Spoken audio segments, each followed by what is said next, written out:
بسم اللہ الرحمن الرحیم۔ حضرت سیدنا ابو ہریرہ رضی اللہ تعالیٰ عنہ سے روایت ہے کہ رسول اللہ صلی اللہ علیہ وسلم نے ارشاد فرمایا، جب کوئی مسلمان یا مومن بندہ وضو کرتا ہے اور اپنا چہرہ دھوتا ہے تو اس کے چہرے کے ساتھ وہ تمام گناہ جو اس نے آنکھوں سے کیے تھے پانی کے ساتھ یا پانی کی آخری قطرے کے ساتھ جڑ جاتے ہیں۔ پھر جب اپنے دونوں ہاتھ دھوتا ہے تو اس کے ہاتھوں کے وہ تمام گناہ جو کسی ناجائز چیز کو پکڑنے کے ذریعے کیے تھے پانی کے ساتھ یا پانی کے آخری قطرے کے ساتھ جڑ جاتے ہیں۔ پھر جب وہ اپنے پاؤں دھوتا ہے تو پاؤں سے جن گناہوں کی طرف چل کر گیا وہ تمام گناہ پانی کے ساتھ یا پانی کے آخری قطرے کے ساتھ نکل جاتے ہیں، یہاں تک کہ وہ گناہوں سے پاک صاف ہو جاتا ہے۔ اس حدیث کو مزید وضاحت کے ساتھ اس طرح ذکر کیا ہے کہ کلی کرتے وقت منہ سے گناہ نکلیں گے، ناک صاف کرتے وقت ناک سے گناہ نکلیں گے اور چہرہ دھوتے وقت چہرے کے وہ تمام گناہ نکل جائیں گے جن کی طرف آنکھ سے دیکھا تھا، یہاں تک کہ پلکوں کے نیچے سے بھی ہاتھ دھوتے وقت ہاتھ کے ساتھ ناخنوں کے نیچے کے گناہ بھی نکل جائیں گے اور سر کا مسح کرتے وقت سر کے گناہ نکل جائیں گے، یہاں تک کہ کانوں سے بھی اور پاؤں دھوتے وقت پاؤں کے ساتھ پاؤں کے ناخنوں کے گناہ بھی نکل جائیں گے۔ اس حدیث سے ثابت ہو رہا ہے کہ وضو کرنے والے کے صرف اعضائے وضو کے گناہ معاف ہوتے ہیں، جبکہ حضرت سیدنا عثمان غنی رضی اللہ تعالیٰ عنہ والی حدیث میں سارے گناہوں کی معافی کا بیان ہے، جس کے الفاظ کچھ یوں ہیں: جس نے اچھے طریقے سے وضو کیا اس کے سارے جسم کے گناہ نکل جاتے ہیں، حتیٰ کہ ناخنوں کے نیچے سے بھی گناہ نکل جاتے ہیں۔ ان دونوں میں مطابقت کچھ اس طرح ہوگی کہ جب بسم اللہ پڑھ کر وضو کیا جائے تو سارا بدن پاک ہو جاتا ہے اور بغیر بسم اللہ کے وضو کیا جائے تو صرف وہی اعضاء پاک ہوں گے جو وضو میں دھلے ہوں گے۔ اللہ عز و جل سے دعا ہے کہ وہ ہمیں نیک اعمال کرنے، دوسروں کو ترغیب دلانے کی توفیق عطا فرمائے، نیکی کی دعوت دینے، برائی سے منع کرنے، گناہوں سے بچنے اور دوسروں کو بچانے کی توفیق عطا فرمائے، آمین۔ حضرت سیدنا ابو ذر رضی اللہ تعالیٰ عنہ سے مروی ہے کہ لوگوں نے بارگاہ رسالت میں عرض کی، یا رسول اللہ صلی اللہ علیہ وسلم، ثواب تو سارا مالدار لے گی، وہ ہماری طرح نماز پڑھتے ہیں، ہماری ہی طرح روزے رکھتے ہیں اور اپنے زائد مال سے صدقہ بھی کرتے ہیں، جبکہ ہمارے پاس مال نہیں جس سے ہم صدقہ کریں۔ ارشاد فرمایا کہ اللہ عز و جل نے تمہارے لیے وہ چیز نہیں بنائی جس کے ذریعے تم صدقہ کرو، سنو، بے شک ہر تسبیح سبحان اللہ کہنا صدقہ ہے اور ہر تکبیر اللہ اکبر کہنا صدقہ ہے،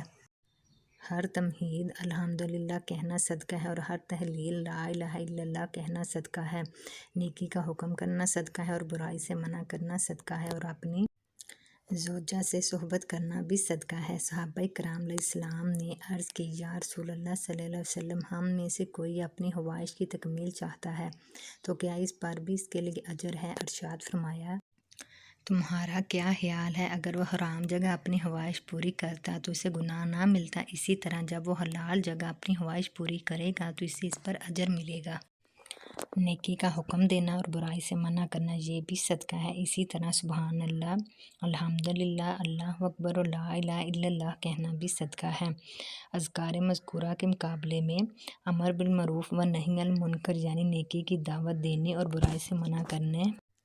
کا ثواب زیادہ ہے، کیونکہ یہ فرض کفایہ ہے، جبکہ تسبیح، تحمید اور تہلیل کا شمار نوافل میں ہوتا ہے۔ یہ بات بالکل واضح ہے کہ فرض کا ثواب نفل سے زیادہ ہے، جیسا کہ حدیث قدسی ہے کہ میرا بندہ کسی چیز کے ذریعے بھی میرا اتنا قرب حاصل نہیں کرتا جتنا قرب فرائض کے ذریعے حاصل کرتا ہے۔ اسی طرح حضرت سیدنا ابو ہریرہ رضی اللہ تعالیٰ عنہ سے مروی ہے کہ فرض کا ثواب نوافل سے 70 گنا زیادہ ہے۔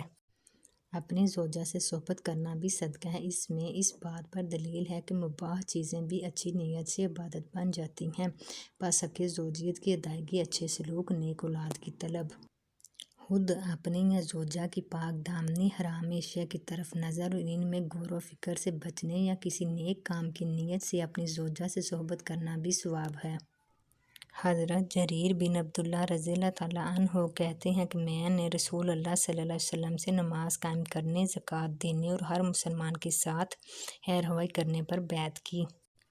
وضاحت: مالی اور بدنی عبادتوں میں نماز اور زکوٰۃ سب سے افضل ہیں، نیز لا الہ الا اللہ محمد رسول اللہ کی شہادت و اعتراف کے بعد ارکان اسلام میں یہ دونوں زکوٰۃ و صلوات سب سے اہم ہیں۔ اسی لیے ان کا تذکرہ خصوصیت کے ساتھ کیا گیا ہے۔ اس حدیث سے معلوم ہوا کہ خیر خواہی عام و خاص سب کے لیے ہے۔ طبرانی میں ہے کہ جریر رضی اللہ تعالیٰ عنہ نے اپنے غلام کو 300 درہم کا ایک گھوڑا خریدنے کا حکم دیا۔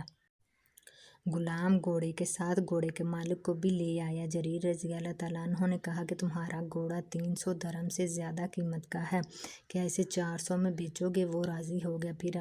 آپ نے کہا کہ اس سے بھی زیادہ قیمت کا ہے، کیا 500 درہم میں فروخت کرو گے؟ چنانچہ وہ راضی ہو گیا۔ پھر اسی طرح اس کی قیمت بڑھاتے رہے، یہاں تک کہ اسے 800 درہم میں خریدا۔ اس سلسلے میں ان سے عرض کیا گیا تو انہوں نے فرمایا، میں نے رسول اللہ صلی اللہ علیہ وسلم پر ہر مسلمان کے ساتھ خیر خواہی کی بیعت کی ہے۔ حضرت ابو ہریرہ رضی اللہ تعالیٰ عنہ سے روایت ہے کہ نبی اکرم صلی اللہ علیہ وسلم نے فرمایا، جس نے کسی مسلمان کی کوئی دنیاوی تکلیف دور کی، اللہ تعالیٰ اس کی قیامت کی تکلیفوں میں سے کوئی تکلیف دور فرما دے گا۔ جس نے دنیا میں کسی تنگ دست کے ساتھ آسانی کی، اللہ تعالیٰ اس کے ساتھ دنیا اور آخرت دونوں میں آسانی کرے گا۔ اور جس نے دنیا میں کسی مسلمان کی عیب کی پردہ پوشی کی، اللہ تعالیٰ دنیا اور آخرت میں اس کے عیب کی پردہ پوشی کرے گا۔ جب تک بندہ اپنے بھائی کی مدد میں لگا رہتا ہے، اللہ تعالیٰ اس کی مدد میں ہوتا ہے۔ وضاحت: اس حدیث سے معلوم ہوا کہ اللہ کی رضا کی خاطر دنیاوی مفاد کے بغیر جو کوئی مسلمان کی حاجت و ضروریات کا خاص خیال رکھے اور انہیں پورا کرے تو اس کا یہ عمل نہایت فضیلت والا ہے۔ ایسے شخص کی حاجات خود رب العالمین پوری کرتا ہے، مزید اسے آخرت میں اجر عظیم سے بھی نوازے گا۔ حضرت ابو ذر رضی اللہ تعالیٰ عنہ سے راوی ہے کہ رسول کریم صلی اللہ علیہ وسلم نے فرمایا، اللہ تعالیٰ فرماتا ہے کہ اے میرے بندو، تم سب گم کردہ رہا علاوہ اس شخص کے جس کو میں نے ہدایت بخشی، بس تم سب مجھ سے ہدایت چاہو، میں تمہیں ہدایت بخشوں گا۔ تم سب ظاہر و باطن میں محتاج ہو علاوہ اس شخص کے جس کو میں نے غنی بنا دیا، بس تم سب مجھ سے روزی مانگو، میں تمہیں پاک و حلال روزی دوں گا۔ تم سب گنہگار ہو، یعنی سب ہی سے گناہ مستور ہے، علاوہ اس شخص کے جس کو میں نے بچا لیا ہو، یعنی انبیاء کرام۔ پس تم میں سے جس شخص نے جانا کہ میں بخشنے پر قادر ہوں وہ اور پھر اس نے مجھ سے بخشش مانگی تو میں اس کو۔ حضرت عبداللہ بن بصر رضی اللہ تعالیٰ عنہ سے راوی ہے کہ رسول کریم صلی اللہ علیہ وسلم نے فرمایا، خوش بختی ہے اس شخص کے لیے جس نے اپنے نامہ اعمال میں بہت استغفار کی، یعنی اس کے سب گناہ بخش دوں گا اور مجھے اس کی کوئی پرواہ نہیں ہوگی، اگر تمہارے پچھلے، اگلے، تمہارے زندہ، تمہارے مردے، تمہارے تر اور تمہارے خشک، یعنی تمہارے جوان، بوڑھے یا تمہارے عالم و جاہل اور یا تمہارے فرما بردار گناہگار گرزہ کہ ساری مخلوقات میرے بندوں میں سب سے زیادہ متقی دل بندہ محمد صلی اللہ علیہ وسلم کی طرح ہو جائے تو اس سے،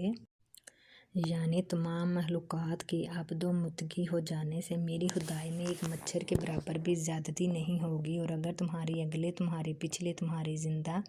تمہارے مردے، تمہارے تر اور تمہارے خشک غرض کے ساری مخلوقات میرے بندوں میں سے سب سے زیادہ بدبخت شیطان لعین کی طرح ہو جائیں تو اس سے میری خدائی میں ایک مچھر کے پر کے برابر بھی کمی نہ ہوگی۔ اور اگر تمہارے اگلے، تمہارے پچھلے، تمہارے زندے، تمہارے مردے، تمہارے تر اور تمہارے خشک ایک جگہ جمع ہو اور تم میں سے ہر شخص اپنی انتہائی آرزو و خواہش کے مطابق مانگے، یعنی اس کے دل میں جو بھی آرزو اور خواہش ہو مجھ سے مانگے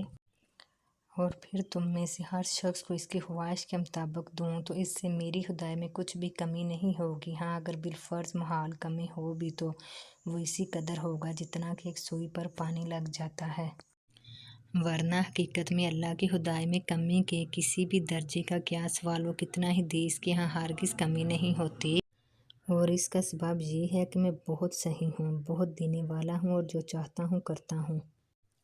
یعنی یہ تمام سخاوت اور کرم میرے ارادہ و اختیار کے ہی تحت ہیں، اس میں کسی بندے کے ارادے کو دخل نہیں ہے۔ میرا دینا صرف حکم کرنا ہے اور میرا عذاب دینا صرف حکم دینا ہے، یعنی یہ سب چیزیں صرف میرے ایک حکم سے ہو جاتی ہیں۔ میں ذرائع اور اسباب کا محتاج نہیں ہوں، اور میں کسی چیز کو پیدا کرنا چاہتا ہوں تو اس کے لیے میرا صرف اتنا ہی حکم ہے کہ میں کہہ دیتا ہوں ہو جا، اور وہ ہو جاتی ہے۔ احمد، ترمذی، ابن ماجہ، مشکوٰۃ المصابیح، حدیث نمبر 2380۔